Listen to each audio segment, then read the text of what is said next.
तो method of substitution पर based एक और एग्जांपल करते हैं। तो ये एग्जांपल है x + 2 पावर 5 इंटू dx। ठीक है, तो ये जो है अब या तो आपको ये करना पड़ेगा, x + 2 पावर 5 है, इसका एक्सपेंशन पता हो तो वो कर सकते हैं, लेकिन एक्सपेंशन बहुत ही मुश्किल है, इसलिए हम लोग क्या करेंगे कि इसमें मेथड ऑफ सब्स्टिट्यूशन लगाएंगे। हम ऐसा करते हैं कि x + 2 जो है ऐसा फंक्शन है जिसका डिफरेंशिएशन आएगा 1। 1 तो कोई कांस्टेंट टर्म है, कांस्टेंट टर्म कहीं से भी लाया जा सकता है, तो इसलिए क्या करेंगे कि put x + 2 is equal to u। तो x + 2 को हमने u मान लिया, तो du/dx जो होगा ये आ जाएगा x का डिफरेंशिएशन 1 और 2 का आ जाएगा 0, यानी du is equal to dx। ठीक, तो इसमें रखते हैं x + 2 को u रखेंगे तो u पावर 5 हो जाएगा और dx को du रखेंगे। तो अब देखेंगे कि इसका इंटीग्रेशन आसान है ना। तो मेथड ऑफ सब्स्टिट्यूशन में अपना टारगेट क्या होता है ना, मेन अप्रोच क्या होता है, वो ये होता है कि एक फंक्शन है जिसका डिफरेंशिएशन रखा होता है, तो वैसा फंक्शन चुनेंगे कि जिसका डिफरेंशिएशन रखा हो और साथ में उसको हम लोग उसकी जगह पर u सब्स्टिट्यूट करें, तो अब जो सिंपल फॉर्म में जो आएगा वो बिल्कुल फॉर्मूले जैसा होगा। जो फार्मूले हमने इंटीग्रेशन में सीखे हैं वो फार्मूले डायरेक्ट हम लोग अप्लाई कर सकते हैं। जैसा कि पिछले केसेज में भी हमने देखा था कि एक जो है साइन u आ गया था, एक e पावर u आ गया था डायरेक्ट, अभी ये भी u पावर 5 आ गया है ना। तो इसका भी इंटीग्रेशन आसान है, इसको कर सकते हैं x पावर n वाला फार्मूला, यानी u power 5 + 1 divided by 5 + 1 plus c।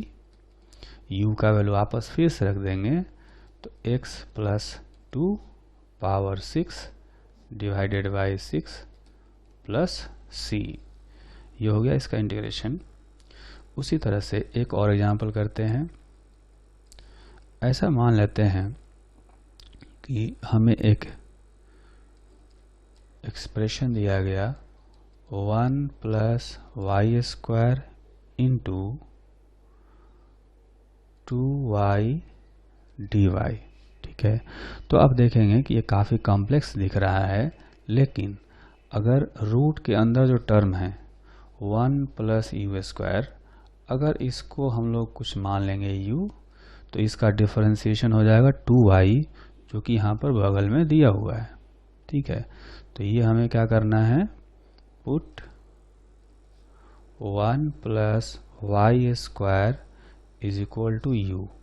ठीक, तो du/dy यहाँ से निकालेंगे तो 1 का 0 और y² का हो जाएगा 2y। तो du का जो वैल्यू आएगा वो आएगा 2y dy।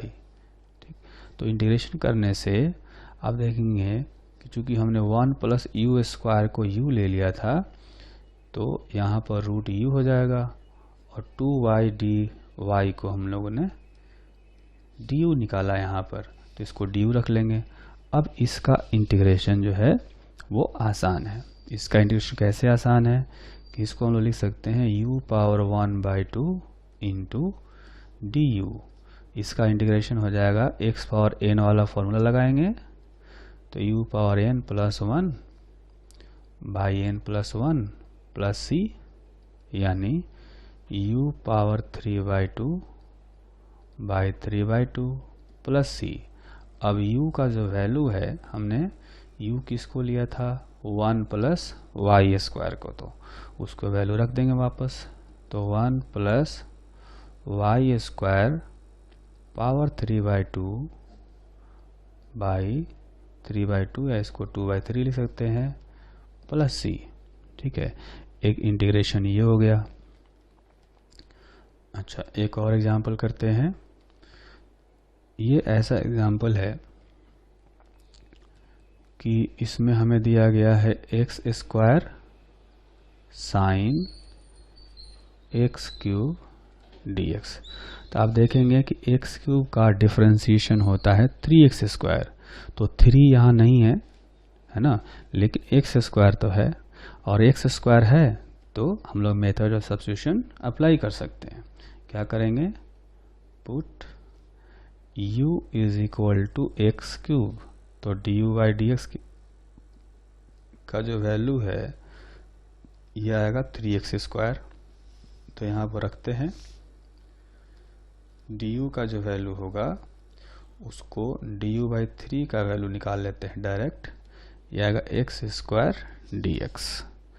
तो इंटीग्रेशन से हम लोग यहाँ पर क्या करेंगे, साइन एक्स क्यूब के जगह पर u रख सकते हैं, इंटू एक्स स्क्वायर डी के जगह पर हम लोग यहाँ से du बाई 3 रख सकते हैं। तो 1/3 कांस्टेंट टर्म है, तो इसको बाहर कर देंगे और साइन u du का इंटीग्रेशन करेंगे।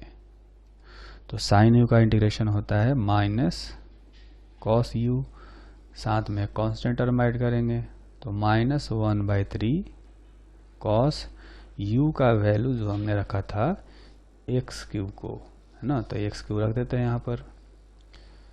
तो 1/3 कॉस एक्स क्यूब प्लस सी, ये इसका इंटीग्रेशन हो गया। ठीक, अच्छा, इसमें और कुछ एक दो एग्जांपल्स आते हैं। जैसे हम कहें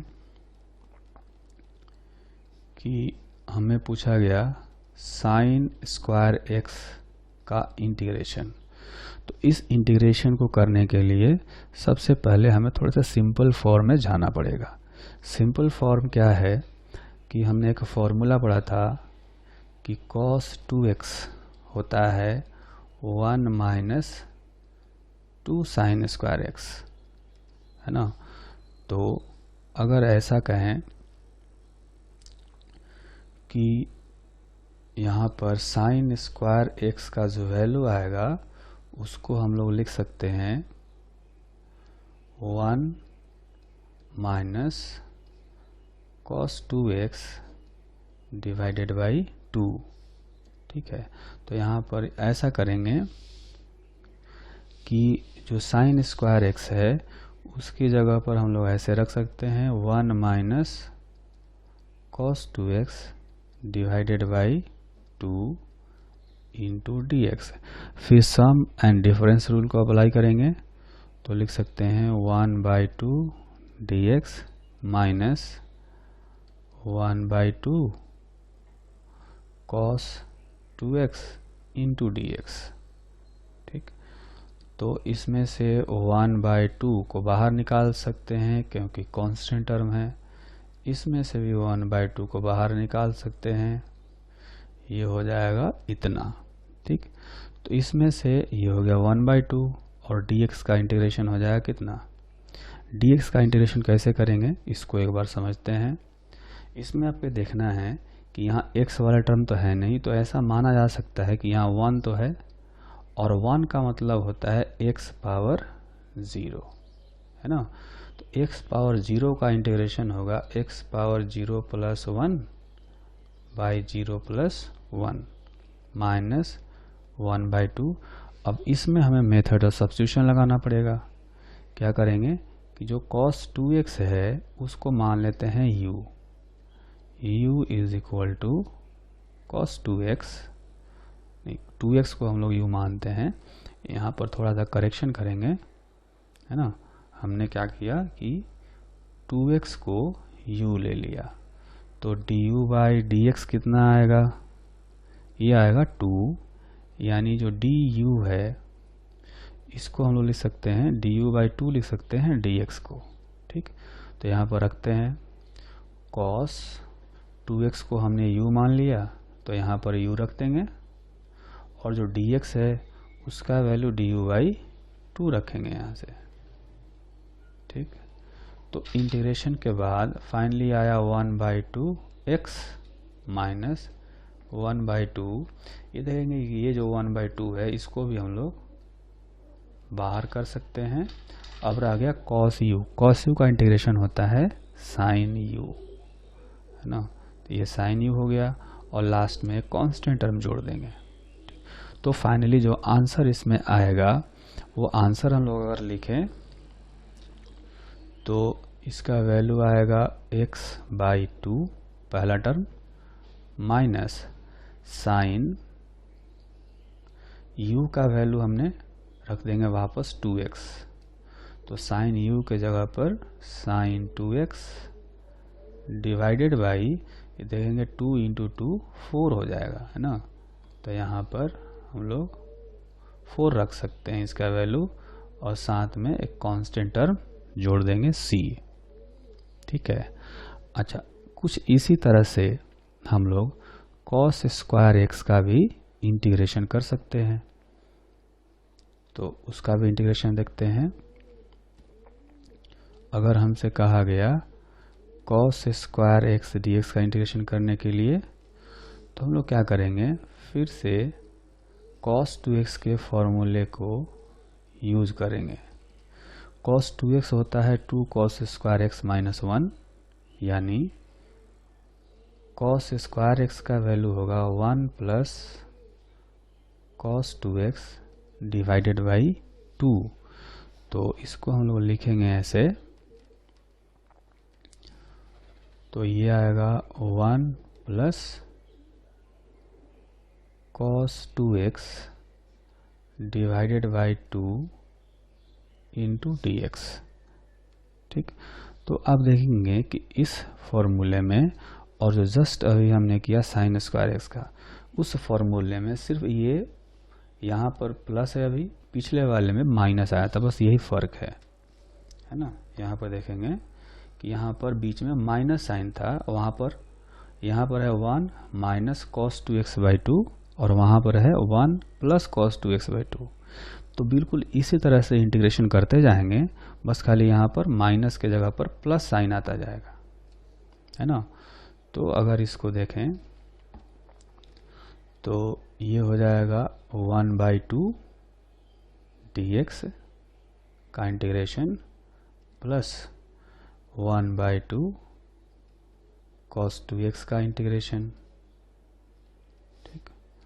तो 1/2 x प्लस 1/2, इसका इंटीग्रेशन अभी हमने निकाला था यहाँ पर, तो वो आया था, अब देखेंगे यह आया है साइन u/2, यानी साइन u का वैल्यू 2x रख देंगे, तो साइन 2x/2, तो ये आएगा साइन 2x/2 प्लस c, तो x/2 plus 1/4 sign 2x plus c, ये इसका इंटीग्रेशन हो गया cos स्क्वायर x का, ठीक। अब एक हम लोग जनरलाइज कर देते हैं, जैसे कि अगर मैं ये कहूँ कि हमने एक फंक्शन लिया cos kx, और cos kx का हमें इंटीग्रेशन करना है, ठीक है। तो जब इसका इंटीग्रेशन करेंगे तो मान लेते हैं कि kx जो है वो u है, तो du/dx कितना आएगा, du/dx जो आएगा वो हो जाएगा k के इक्वल, यानी du/k जो है इसको लिख सकते हैं dx। तो यहाँ पर मेथड ऑफ सब्स्टिट्यूशन लगाएंगे, तो cos kx के जगह पर रखेंगे u और dx के जगह पर रखेंगे du/k। तो 1/k कांस्टेंट है, इसको बाहर करेंगे, अभी आएगा cos u du, और इसका इंटीग्रेशन हम लोग लिख सकते हैं कि ये होता है माइनस प्लस साइन u, है ना, प्लस c हो जाएगा, यानी साइन u/k प्लस c। अब u का वैल्यू वापस रख देते हैं यहाँ से kx, तो हो जाएगा साइन kx/k प्लस c, है ना। तो अगर फॉर्मूले को याद करें, हमने जो फॉर्मूला सीखा था इंटीग्रेशन में, वो ये सीखा था कि cos x का अगर इसके जगह पर x होता तो cos x का डिफ्रेंशिएशन होता है sin x प्लस c, है ना। लेकिन cos kx आया तो भी फॉर्मूला वैसा ही है sin kx, लेकिन k से डिवाइड हो गया, जो कांस्टेंट टर्म है उस कांस्टेंट टर्म से डिवाइड हो गया, साइन के एक्स बाई के प्लस सी हो गया। तो उसी तरह से अगर हम ऐसे कहें कि अगर यहाँ पर साइन के एक्स होता तो उसका इंटीग्रेशन होता माइनस कॉस के एक्स बाई के प्लस सी। ठीक है, तो इंटीग्रेशन का फॉर्मूला जो पहले था वही फॉर्मूला है, बस जो कांस्टेंट टर्म आ गया एक्स के साथ में उसे डिवाइड कर देना है। ठीक है, अगर मैं ऐसे कहूँ कि अपना ई power k x D x है तो इसका इंटीग्रेशन, जैसे ई पावर एक्स का तो ई पावर एक्स ही होता है, तो ई पावर के एक्स का integration E power k x by के हो जाएगा। ठीक है, एक्स के साथ में जो कांस्टेंट मल्टीप्लाई किया हुआ है उससे इंटीग्रेशन के बाद डिवाइड कर देना है के से। ठीक, तो ये जो भी फॉर्मूले हमने सीखे थे वो सारे फॉर्मूले एक बार फिर से सीखेंगे। वो फॉर्मूले ये थे कि अगर हमें दिया गया हो साइन के एक्स तो इसका जो इंटीग्रेशन आएगा वो आएगा माइनस कॉस के एक्स बाई के प्लस सी, है ना। अगर ऐसा हो कि कॉस के एक्स दिया हुआ है तो इसका इंटीग्रेशन हो जाएगा साइन के एक्स बाई के प्लस सी। अगर फॉर्मूला ऐसे है सेक स्क्वायर के एक्स तो इसका आ जाएगा tan के एक्स बाई के प्लस सी, है ना। सेक स्क्वायर एक्स का इंटीग्रेशन क्या होता है, tan एक्स होता है, बस ये खाली के फैक्टर से डिवाइड कर देना है। इसके बाद अगर कहें कॉसेक स्क्वायर के एक्स का इंटीग्रेशन तो हो जाएगा माइनस कॉट के एक्स बाई के प्लस सी, फिर सेक के एक्स इंटू टैन के एक्स का जो इंटीग्रेशन होगा ये हो जाएगा सेक के एक्स बाई के प्लस सी। वैसे ही अगर हो कॉसेक के एक्स इंटू कॉट के एक्स डी एक्स तो इसका इंटीग्रेशन हो जाएगा माइनस कॉसेक के एक्स बाई के प्लस सी। उसी तरह से अगर ई power k x D x है तो इसका इंटीग्रेशन हो जाएगा ई पावर के एक्स बाई के प्लस सी। ठीक है, तो ये फॉर्मूला हमें याद रखना है। इंटीग्रेशन का एक और रूल होता है जिसको कहा जाता है integration by parts. Integration by parts, इसमें भी जो एक्सप्रेशन है थोड़ा सा कॉम्प्लेक्स होता है। जो दो फंक्शन है, दो फंक्शन के प्रोडक्ट के फॉर्म में दिया रहता है, तब हम लोग क्या करते हैं, इस मेथड को यूज करते हैं, है ना। इसमें क्या है कि जैसे अपने पास कोई फंक्शन दे दिया गया y is function of x is equal to ux into vx, है ना। ऐसे सिंपली लिख सकते हैं इसको u इंटू v। दो फंक्शन के प्रोडक्ट के फॉर्म में दिया गया है y। तो अगर हमें y dx निकालना हो, इसका मतलब हमें u v dx निकालना है। तो इसमें ऐसा कर सकते हैं कि एक को कांस्टेंट लेते हैं और फिर दूसरे वाले को इंटीग्रेट कर देते हैं, फिर माइनस जिसको हमने कांस्टेंट लिया था, अलग कर दिया था, उसको हम लोग डिफरेंशिएट करते हैं और फिर जिसका इंटीग्रेशन किया था उसका इंटीग्रेशन फिर से वैसे ही रहता है और साथ में अब इनको मल्टीप्लाई करके इस तरह से इंटीग्रेशन करते हैं, है ना। अब देखेंगे कि एक टर्म जो बाहर कर दिया गया था और एक टर्म जिसका इंटीग्रेशन कर दिया गया था। जिसको बाहर कर दिया गया था उसका हमने डिफरेंशिएशन कर दिया और जिसका इंटीग्रेशन कर दिया गया था, तो इंटीग्रेशन करने के बाद जो भी आएगा वो यहाँ रखेंगे, है ना। तो इसको इंटीग्रेशन के बाद जो आएगा इसको और यूडेस को मल्टीप्लाई करके जो टर्म आएगा उसका फिर से इंटीग्रेशन करेंगे, है ना। ये होता है इंटीग्रेशन बाय पार्ट्स। तो जैसे कि एक एग्जांपल कर लेते हैं। अगर हमें कहा गया कि x cos x का इंटीग्रेशन करो, तो इसमें देखेंगे कि इसका फॉर्मूला हमें नहीं पता। इसमें हम लोग मेथड ऑफ सब्स्टिट्यूशन भी नहीं लगा सकते हैं, है ना।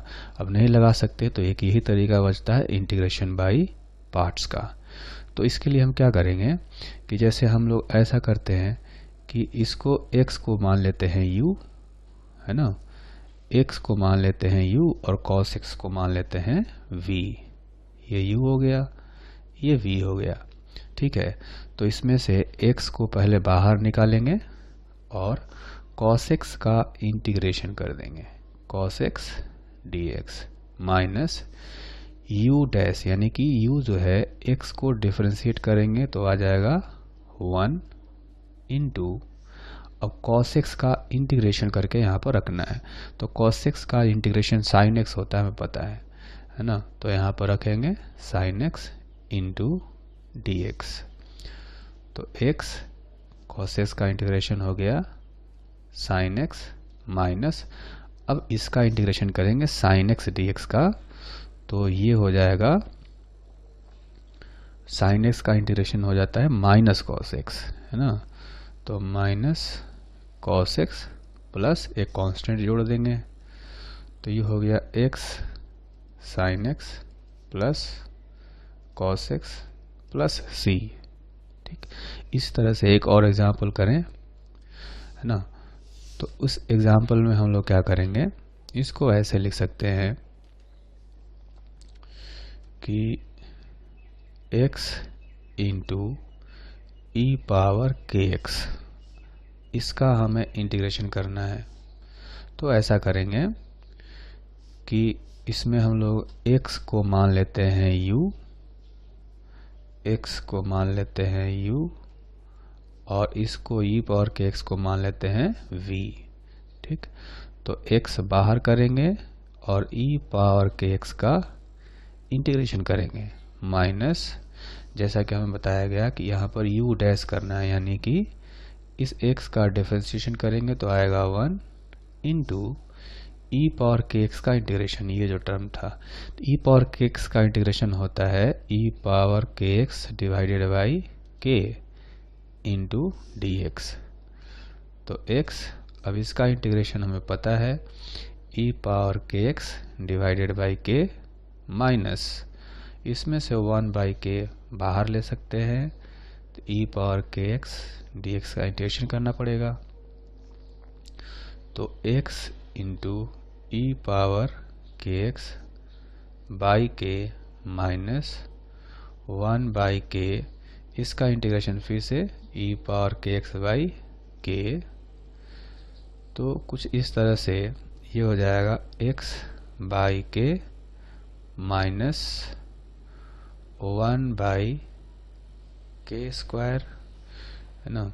और इसमें से ई पावर के एक्स को हम लोग कॉमन ले सकते हैं, है ना। तो x minus 1 by k is equal to e power k x by k. तो ये हो गया इंटीग्रेशन बाई पार्ट्स, ठीक। तो अभी जो हमने इंटीग्रेशन पढ़ा वो इनडिफिनिट इंटीग्रेशन था। उसमें हमने ये नहीं बताया कि हम लोग एरिया कहाँ से कहाँ तक का निकाल रहे हैं। अब हम लोग पढ़ेंगे डिफिनिट इंटीग्रेशन, जिसमें हमें ये पता होगा कि हम लोग एरिया जो है वो कहाँ से कहाँ तक निकाल रहे हैं।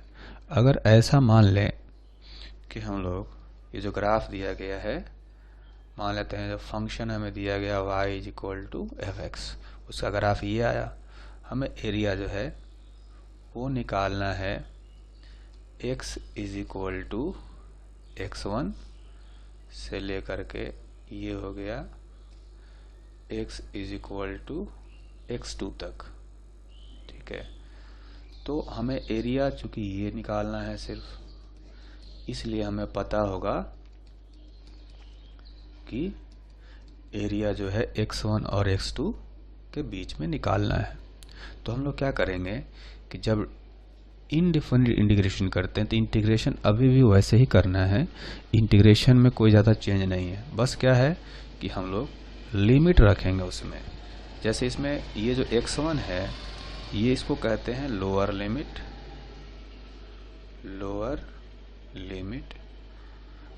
और जो x2 है इसको कहा जाता है अपर लिमिट।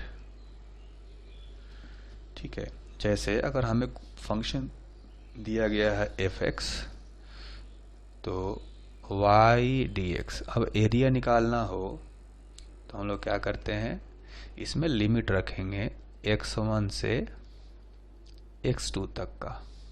ठीक है, अच्छा इसके बाद क्या करेंगे, अब जो y है ये एक्चुअली में है अपना fx dx।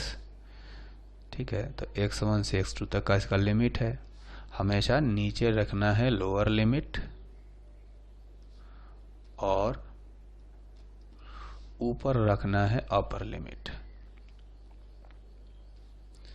ठीक, अब जब इंटीग्रेशन करेंगे तो ये फंक्शन चेंज हो जाता है, जैसे कि sin x हो तो माइनस cos x हो जाता है, cos x हो तो sin x हो जाता है ना, x स्क्वायर हो तो x³/3 हो जाता है। नहीं, तो ये जो फंक्शन है वो चेंज हो जाता है इंटीग्रेशन करने के बाद।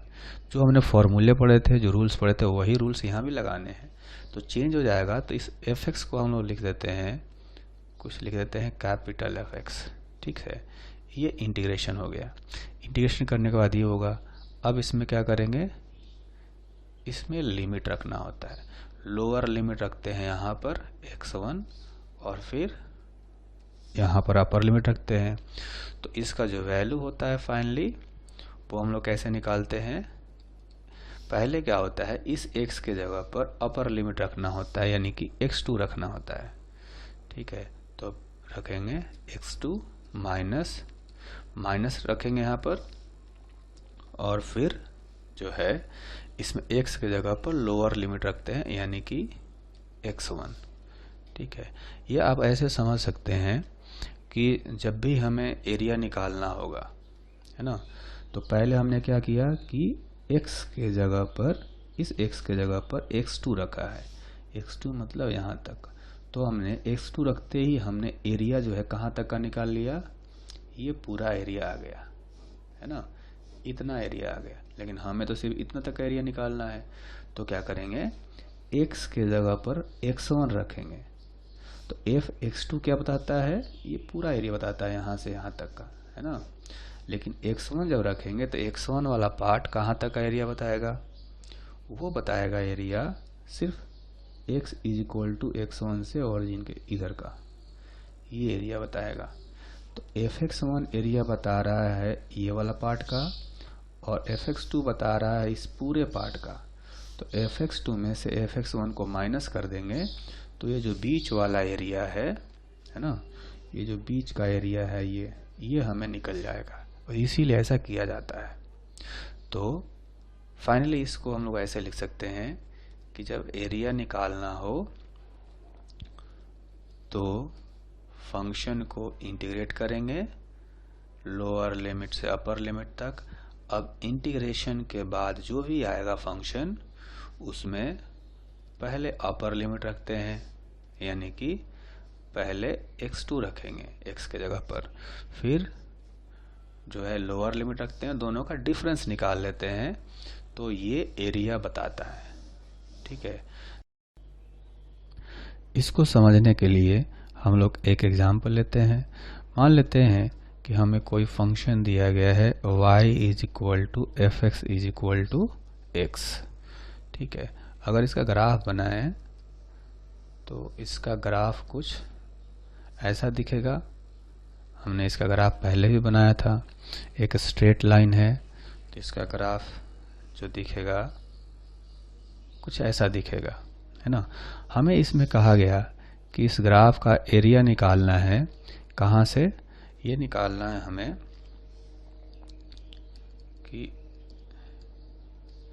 x = 2 से x = 4 के बीच में। ठीक है, तो ये एरिया निकालने के दो तरीके हैं। एक तो हम लोग जानते हैं ज्योमेट्री से और दूसरा निकालेंगे इंटीग्रेशन से।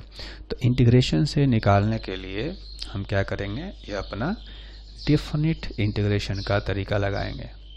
यानी एरिया निकालना हो तो y dx ऐसे करेंगे, फिर जो y है इसको हम लोग क्या लिख सकते हैं, y को हम लोग fx लिख सकते हैं, है ना, और जो fx है उसको x लिख सकते हैं।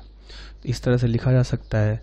क्योंकि हमें कहा गया कि एरिया x = 2 से x = 4 के बीच में निकालना है, इस ट्रेपेजियम का एरिया निकालना है, तो लिमिट भी हम लोग रखेंगे 2 से 4 तक का। ठीक है, तो लिमिट रखेंगे 2 to 4, 2 to 4, है ना। अब इसका जब इंटीग्रेशन करेंगे तो x का इंटीग्रेशन हमें पता है x² डिवाइडेड बाई 2 इतना आएगा, और इसमें लिमिट रखेंगे 2 to 4। ठीक, तो अगर इसमें जब वैल्यू सब्स्टिट्यूट करना हो तो पहले जैसा कि हमने यहाँ बताया है कि पहले हम लोग x2 रखते हैं, यानी अपर लिमिट रखते हैं x के जगह पर। तो क्या करेंगे, 4² x के जगह पर 4 रखेंगे अपर लिमिट, 4²/2 माइनस, उसके बाद ये जो माइनस साइन है तो माइनस साइन भी हम लोगों ने लगाया, फिर x के जगह पर x1 रखना होता है, यानी लोअर लिमिट रखना होता है। तो x के जगह पर हम लोग लोअर लिमिट यानी कि 2 रखेंगे, तो ये होगा 2²/2। ठीक, तो ये हो गया 16 - 4 डिवाइडेड बाई 2, यानी 6 आ गया ये। ठीक है, तो 6 मीटर स्क्वायर एरिया कह सकते हैं। तो ये जो तरीका है ये इंटीग्रेशन का तरीका है। और एक तरीका है ज्योमेट्री से। ज्योमेट्री से निकालना हो तो हम लोग जानते हैं ट्रेपेजियम का एरिया कैसे निकालते हैं। तो उसके लिए क्या किया जाता है, हाफ इंटू पैरेलल साइड्स का सम। आप देखेंगे कि जो स्ट्रेट लाइन है ये, इसका इक्वेशन है y = x, यानी इस पॉइंट का अगर x कोऑर्डिनेट 2 है तो y कोऑर्डिनेट भी 2 होगा। उसी तरह से ये जो पॉइंट है स्ट्रेट लाइन के ऊपर है, तो अगर x कोऑर्डिनेट 4 है जैसा कि यहाँ है, तो y कोऑर्डिनेट भी 4 होगा। ठीक, अब इसका मतलब ये हुआ कि ये वाला हाइट हो गया 2 और ये वाला हाइट हो गया 4। तो हमसे कहा गया एरिया निकालने में कि हाफ इंटू पैरेलल साइड्स का सम। तो पैरेलल साइड्स कौन हो गए, एक ये और एक ये, तो इन दोनों के साइड्स को लेंथ को जोड़ेंगे, यानी 2 + 4 into perpendicular distance between the 2 parallel sides, that is 4 - 2, यानी कि 2 मीटर का ये परपेंडिकुलर डिस्टेंस होगा, तो 2 से मल्टीप्लाई कर देंगे। तो आप देखेंगे कि ये 2 और ये 2 कैंसिल हो गया, तो बच गया 6 मीटर स्क्वायर। तो हमने ये ज्योमेट्री से निकाला एरिया, और ये निकाला इंटीग्रेशन से। तो कैसा भी कॉम्प्लेक्स ग्राफ हो, टेढ़ा मेढ़ा हो, तो भी इंटीग्रेशन से हम लोग निकाल सकते हैं। ये हम लोग पढ़ रहे हैं डेफिनिट इंटीग्रेशन, और इसलिए इसमें लिमिट रखते हैं। हमें जहाँ से जहाँ तक एरिया निकालना होता है वहीं तक का लिमिट रखते हैं। ठीक है, तो और एक एग्जांपल करते हैं हम लोग इसमें। जैसे अगर हमें कहा गया कि x² dx का इंटीग्रेशन करेंगे यहाँ पर 1 से लेकर के 4 तक का, तो क्या करेंगे, इसका इंटीग्रेशन हमें आता है x⁴n+1/n+1। ठीक है, और लिमिट रखेंगे 1 to 4। तो यहाँ पर क्या आएगा, x⁴3/3 लिमिट हो गया 1 to 4। तो जब वैल्यू रखेंगे तो आएगा, x के जगह पर पहले अपर लिमिट रखेंगे 4, यानी यानी 4⁴ डिवाइडेड बाई 3 माइनस, अब x के जगह पर लोअर लिमिट रखेंगे 1, तो 1³ डिवाइडेड बाई 3, तो ये हो गया 64/3 माइनस 1/3 यानी 63/3। तो ये कितना आ गया, ये आ गया 21, है ना। तो आप ये देख सकते हैं कि इस तरह से हमने इंटीग्रेशन कर लिया। अब इसमें आपने एक चीज़ देखा होगा कि हम लोग डिफरेंट इंटीग्रेशन में जो कांस्टेंट टर्म है c, वो c नहीं जोड़ रहे है ना। यहाँ पर कोई भी c नहीं जोड़ा गया है, यहाँ भी नहीं जोड़ा गया। इसका रीज़न ये है कि जब हम डिफिनिट इंटीग्रेशन करते हैं, इस डिफिनिट इंटीग्रेशन में जब हम ऐसा करेंगे f(x2) में से f(x1) को माइनस करेंगे, तो ऐसा देखें कि अगर इसमें मैं कोई टर्म c जोड़ भी देता हूँ तो f(x) अगर यहाँ पर कोई c होता है ना, तो क्या होता, f(x2) प्लस c आता, इधर भी आता f(x1) प्लस c, है ना। तो ये c और ये c कैंसिल हो जाता है क्योंकि यहाँ माइनस साइन है। इसलिए कांस्टेंट टर्म को ऐड करने का कोई फ़ायदा नहीं है, कोई मतलब नहीं है, इसलिए हम लोग यहाँ पर नहीं जोड़ रहे हैं। ठीक, एक और एग्जाम्पल करते हैं, है ना। तो ये जो एग्जाम्पल है, इस एग्जाम्पल में हमें कहा गया साइन x का वैल्यू इंटीग्रेट निकालने के लिए, वो भी 0 से π/2 तक। ठीक है, तो साइन x का इंटीग्रेशन जो होता है वो होता है माइनस कॉस x, और लिमिट रखेंगे 0 से π/2। तो जब लिमिट रखेंगे माइनस कॉस π/2 माइनस, फिर आएगा माइनस कॉस 0, है ना। पहले हमने अपर लिमिट रख दिया यहाँ पर, उसके बाद हमने लोअर लिमिट रखा 0। तो जैसा कि पता है कॉस π/2 0 होता है ना, तो ये तो टर्म पूरा ही 0 हो गया, ये रह गया माइनस माइनस प्लस, और कॉस 0 का वैल्यू होता है 1, तो ये आ गया 1। ठीक है, इसी तरह से हमसे पूछा जा सकता है कि किसी ग्राफ का एरिया निकालो, है ना। जैसे मान लेते हैं हमें एक एग्जाम्पल दिया गया जिसमें कहा गया कि एक फंक्शन दिया गया है x², इसका ग्राफ देखेंगे तो एक ग्राफ कुछ ऐसा आएगा, जैसे जैसे x बढ़ेगा y और ज़्यादा तेज़ी से बढ़ता है ना। तो ये हो गया y और ये x एक्सिस। अब इसमें हमसे पूछा गया कि x = 0 से x = 2 तक के बीच का एरिया निकालो, है ना। Find area enclosed under